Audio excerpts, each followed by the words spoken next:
Hello, hello, hello, and a big warm welcome to one and all.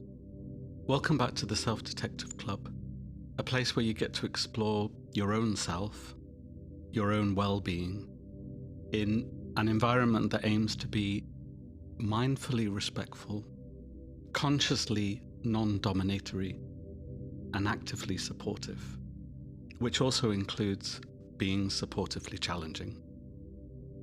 This is the place where we throw ideas up into the air and forever ask, is this useful to you? It's a space to pick and mix, a smorgasbord of ideas, a place where we trust you, dear listener, to come up with your own insights, your own interpretations of the information you are hearing, without us attempting to coerce you into one dogma or another, without us, the facilitators, being mistaken as some kind of experts. No, you're the expert. You make the choices. So yes, as a fellow human being with a voice and a brain, I'd like to share some notions and ideas with you, but I don't want you to agree with them. Instead, I'm hoping you'll sift through them and question everything that is being said. My name's Simon. I'll be your host, or in the words of Velvet Underground, I'll be your mirror. Reflect what you are, in case you don't know. In part one of today's session, we'll be looking at our world, both the internal world and the external world, looking to see which bits are hostile, which will then hopefully pave the way to working out the bits that are nurturing, and generally looking to see how we can navigate through these realms, as well as looking for clues that can guide us through our time on Earth. As always, we'll be doing all of this using a wellness-focused lens, focusing on your wellness, my wellness, universal wellness. Because, as Eugene Debs said, while there is a lower class, I am in it. While there is a criminal element, I am of it. And while there is a soul in prison, I am not free. End quote. Part 2 of this show, the lived experience part, where we encourage people to come onto the podcast and talk about how this very subject impacts them, will remain an empty space until a group of people occupy it. Could this be you? Could this be your cohort? Correspondence is very much encouraged.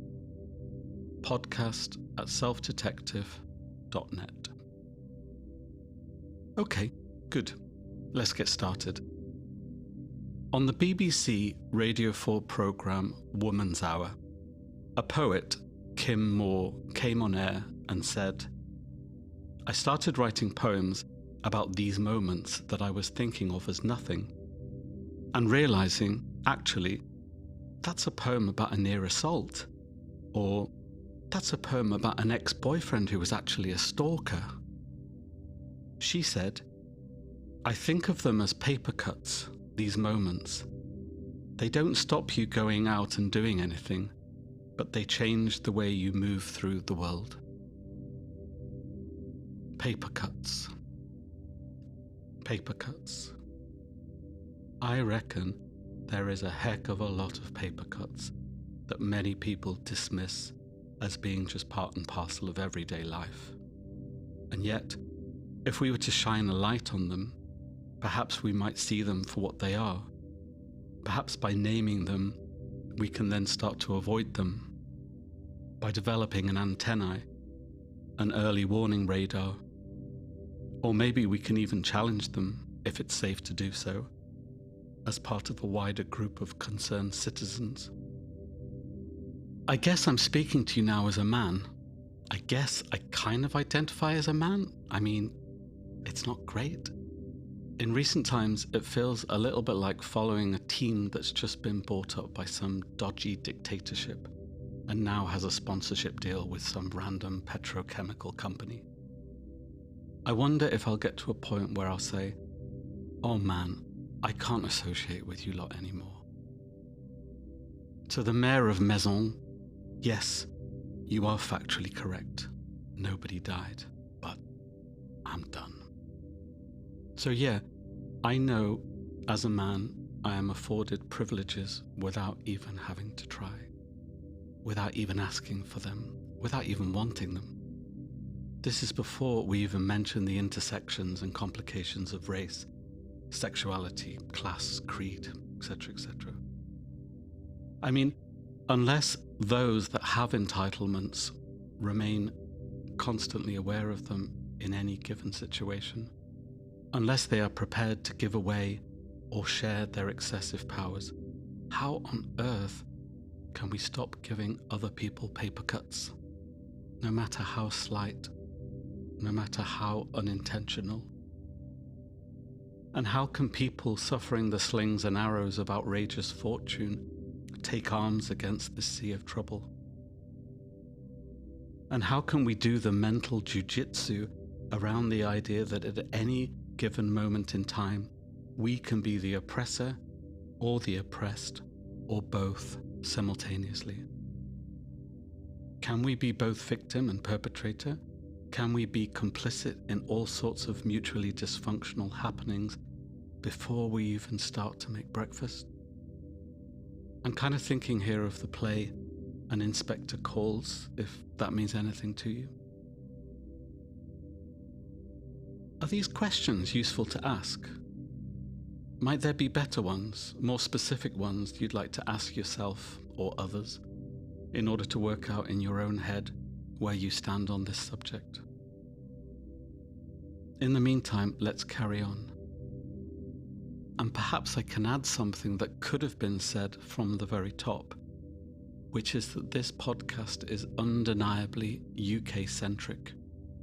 It has aspirations of being more continental, a bit more worldly, a bit more outwardly looking. But yeah, right now it exists within a small island which historically has cast a long shadow. Here's some more questions to consider.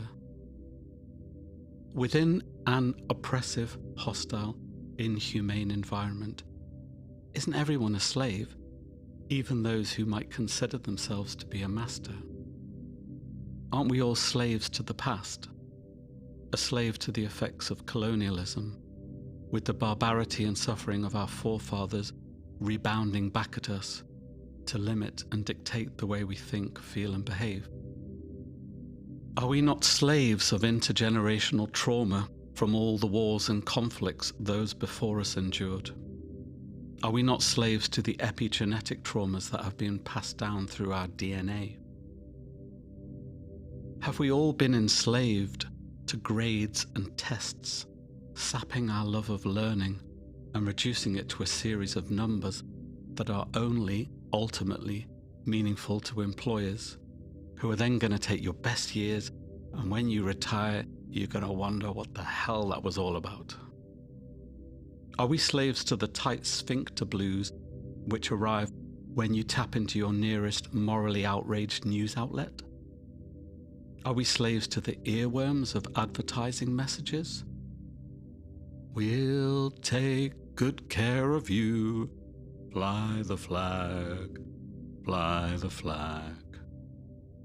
Are we slaves to the ever-turning wheels of bureaucracy and the mind-numbing insistences of providing information that has to be written in a certain way, before a certain time, or there'll be punitive action taken against us? I could go on, and indeed I shall. Here's a quote from the anthropologist David Graeber. I often hear about capitalism's contradictions, but I think the most tragic one is that we teach children pro-social behaviors: to share, to be kind, to cooperate, and to work together. We try to raise them to be decent human beings. But then, when they grow up, they are rewarded for outcompeting others, being cutthroat and ruthless in the workplace. And if they achieve wealth and power, they are often rewarded for many antisocial behaviors. We're back to paper cuts again. That's me interrupting the quote. It seems that capitalism wants us to be decent as children, but then expects us to be corrupt and awful to each other as adults. End quote. What do you make of that? Are we slaves to competition, to the idea of dog eat dog, screw or be screwed? Do we love the romanticism of get rich or die trying? Do we lap up the 48 laws of power? Do we say, well, everyone else is doing it, why not me? When the best of men take bribes, isn't it the fool who doesn't? And anyway, I'm no less rampantly individualistic than the next person, and it's not against the law, so naff off and mind your own business. And what about this? While there is patriarchy, our fellow women folk will always be downtrodden. While there are hierarchies, there will always be racism, sexism, and homophobia. There will always be othering and division. While there is behaviorism, we will always be fixated on reward and punishment, of putting children on naughty steps, of celebrating winners and mocking losers. Are we slaves to algorithms and technologies feeding our addictions, while the culture industry keeps us amused and looking well away from our everyday lives? While the wellness industry tells us how easy it is to be body beautiful with the latest must-have fad? Are we slaves to the narrow band of mainstream ideologies and theologies that keep us within the safe zones of being passive and compliant, that make us look like dangerous freaks if we dare to look outside for other ways of being, for other ways of being nourished? Okay, I'm going to stop now, because it's story time. Mrs. French was a keen gardener. One day she decided to buy herself a wormery. She thought this would benefit both her and the worms in her garden. She would get good compost, and the worms would be able to eat her food waste and thrive in this new environment. What could be better? Unfortunately, the wormery that Mrs. French bought was either poorly designed or she had set it up wrong. For when it rained, the worms did not stay eating the food waste. Instead, they slipped down to the bottom of the tank and drowned. Reflecting upon this sorry episode, Mrs. French realized that there is a big difference between what exists and what actually works in practice. And unless something is seen to be working, it might instead be harmful. Applying this rationale to aspects of our own lives, our own communities, our own societies, I wonder what you, dear listener, see in your current landscape as being fit for purpose, and what isn't.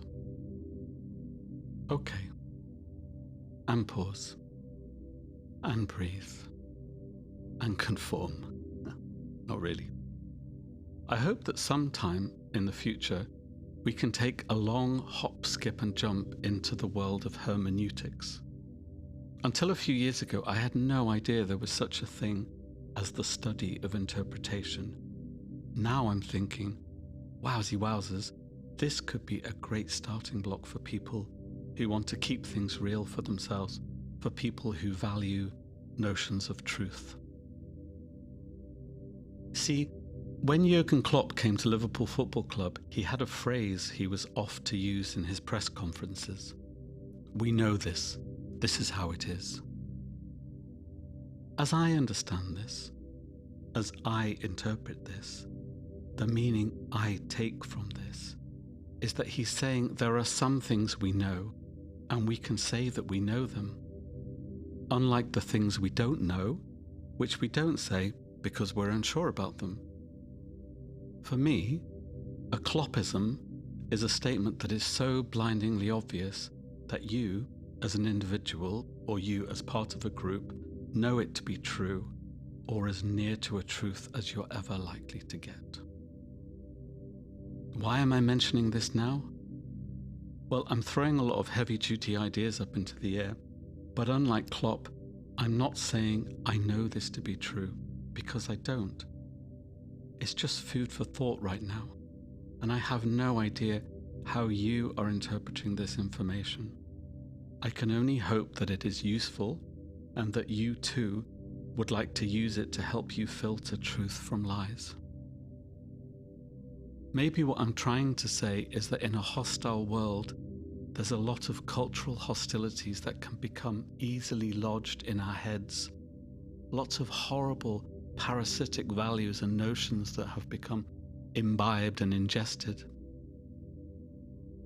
And unless we get rid of them, when it comes to our wellness, we could end up being our own worst enemies. Internalized racism, internalized misogyny. Christ, this is the last thing we need. So let's get it out into the open and explore it. Maybe what I'm also trying to get at when it comes to hermeneutics is that I have no idea if I'm coming across as a downer. Maybe it comes naturally for me to veer into desolation. But unlike Eeyore, who tends to use knowledge to be miserable, or Piglet, who uses it to be scared, I'd like instead to try to use this kind of self-directed knowledge to keep things real, to use reality as an edge so that we can react to it and react against it with alternatives and solutions. In counselling, we have a dilemma around self-disclosure. When might something personal be useful to share with a client? When might it be more about you dumping your own baggage onto them? In which case, keep a lid on it and take it to supervision. I have the same quandary with you, dear listener, so I'm going to take a risk of possibly oversharing, with the knowledge that it can always be edited out if it's all a bit egocentric.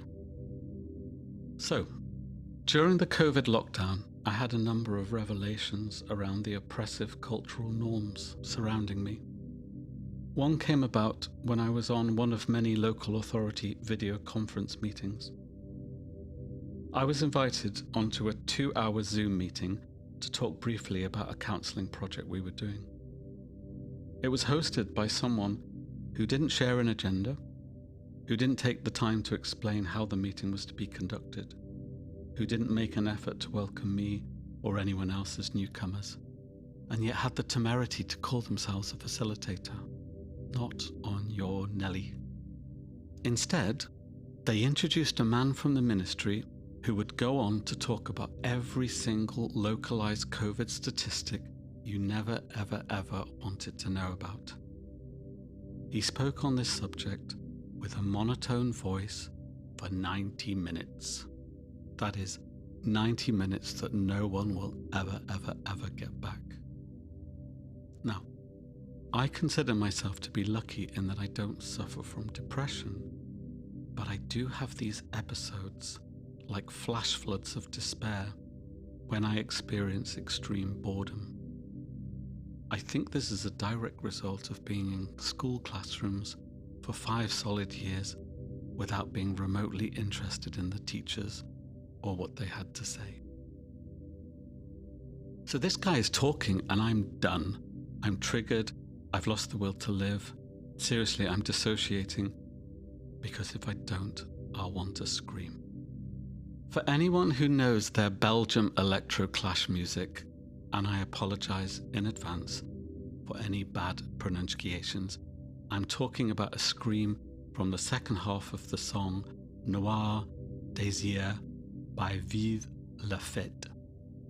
I'm like Angry Arthur. Right there and then, I just don't care. I just want to blow up the whole world. I couldn't be less invested in life, the universe and everything if I tried. If I had have screamed words, I would have said, read the room. Understand human nature. No one can process this information. It's impossible. Why don't you know this? No one can eat X amount of crackers before they run out of slava. No one can fold a piece of paper more times than however many times it is. We know this. This is how it is. I might even have bawled on about Hannah Arendt and her observations around the banality of evil.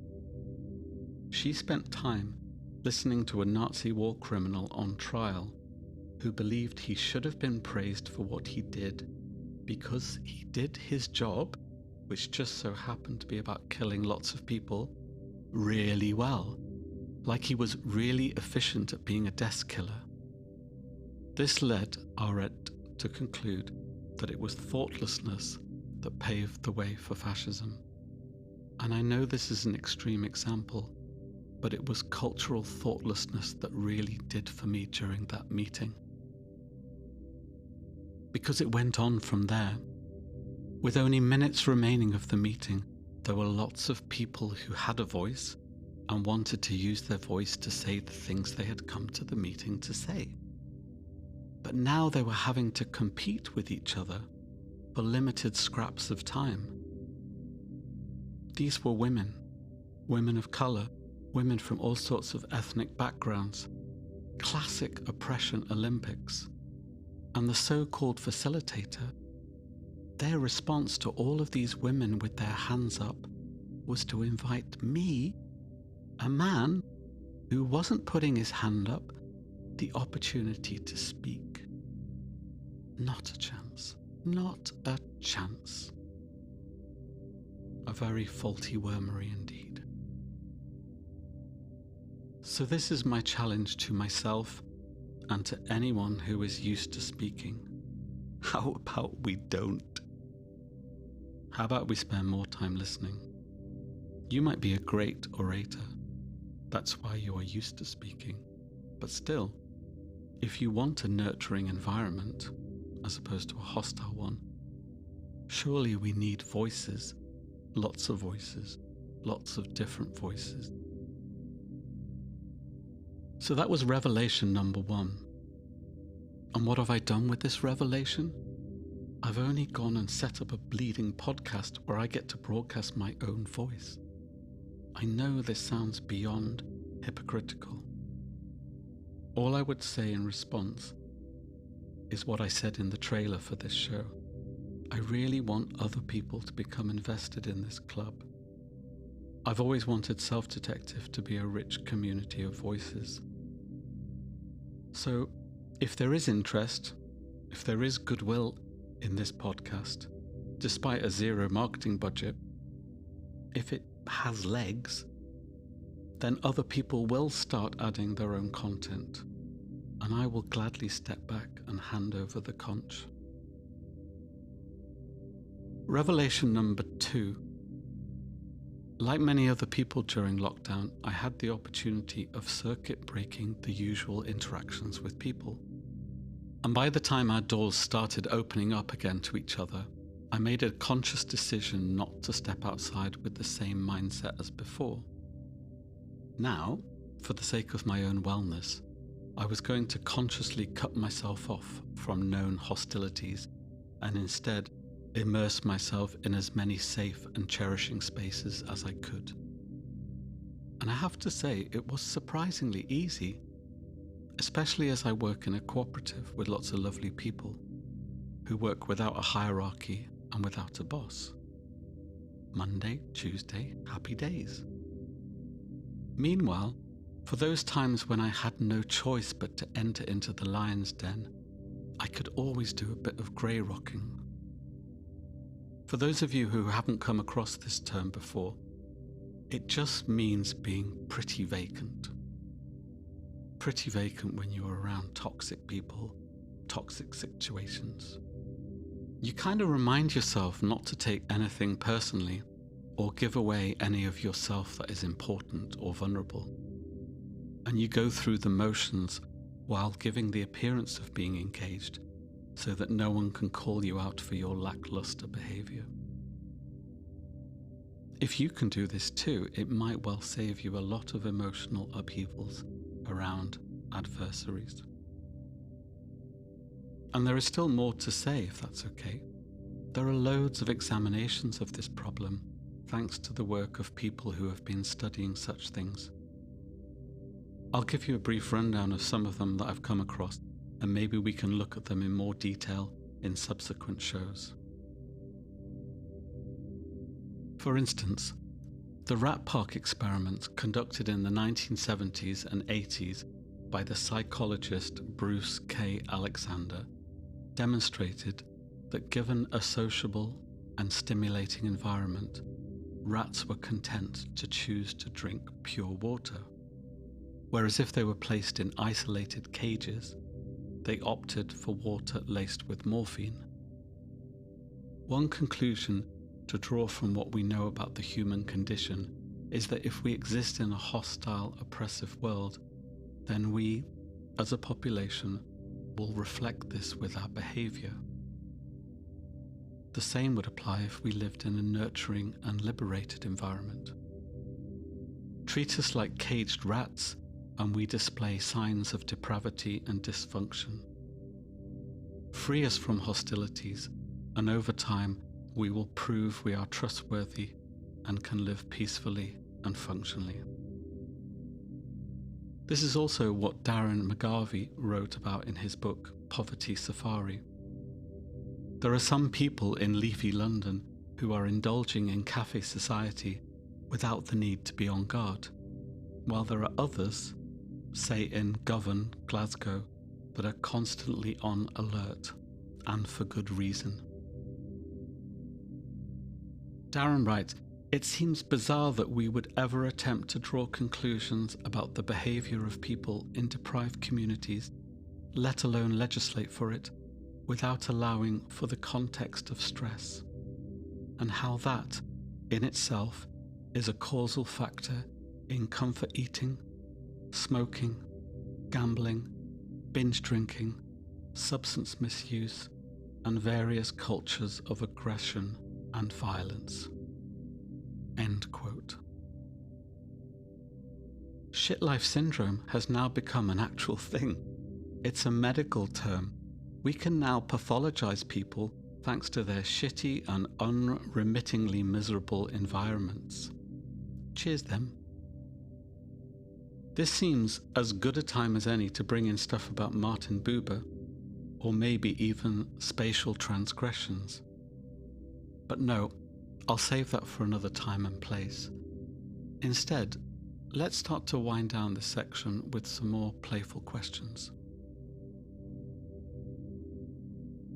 Would it be useful to look at hostilities within an artistically cultural and subcultural context? What paintings might demonstrate psychological and emotional oppression for you? What about brute art? Would Guernica figure? The Scream? A descent into the maelstrom? Self-portrait by Helene Scherfbeek? If I've said that right, my Finnish isn't very good. What about films? Where to start? What about dance movements? Songs? Strange Fruit? The Green Fields of France? Just about the entire back catalogue of Gil Scott-Heron? Or what about specific genres that can express alienation, desolation, antagonisms? When it comes to books, there's always Orwell, Kafka, Brave New World, Handmaid's Tale. What else is there? Here's one that's relatively new. The Milkman by Anna Burns is a novel set in the head of an 18-year-old woman in Northern Ireland during the Troubles. At no point in the book do you get to know anyone's name. Even the narrator is only known as middle sister or maybe girlfriend to her maybe boyfriend. Instead, what you get throughout this book is her internal dialogue, which is fraught with second-guessing within impossibly insane catch-22 situations where everything is political and anything could become a matter of life or death. Here's 3 short passages to whet your appetite. There was food and drink, the right butter, the wrong butter. the T of allegiance, the T of betrayal. He'd homed in on that flag issue, the flags and emblems issue, instinctive and emotional, because flags were invented to be instinctive and emotional, often pathologically, narcissistically emotional. And he meant that flag of the country from over the water, which was also the same flag of the community from over the road. It was not a flag greatly welcomed in our community. Not a flag at all welcomed in our community. If no physically violent touch was being laid upon you, and no outright verbal insults were being levelled at you, and no taunting looks in the vicinity either, then nothing was happening. So how could you be under attack from something that isn't there?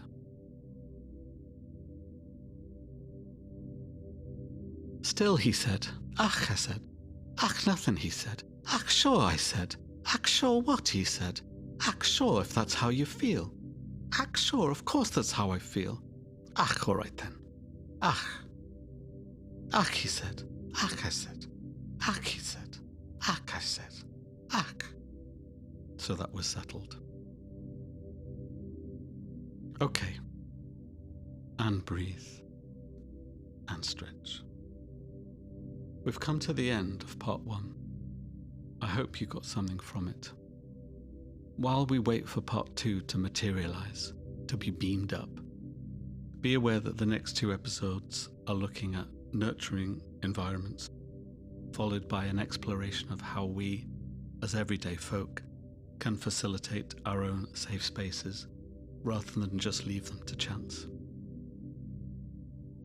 We started this show with a notion about paper cuts. We also began this podcast with some music from the Samphires with exactly the same title. I know, spooky stuff. Now here is a tune with a completely different title. All best.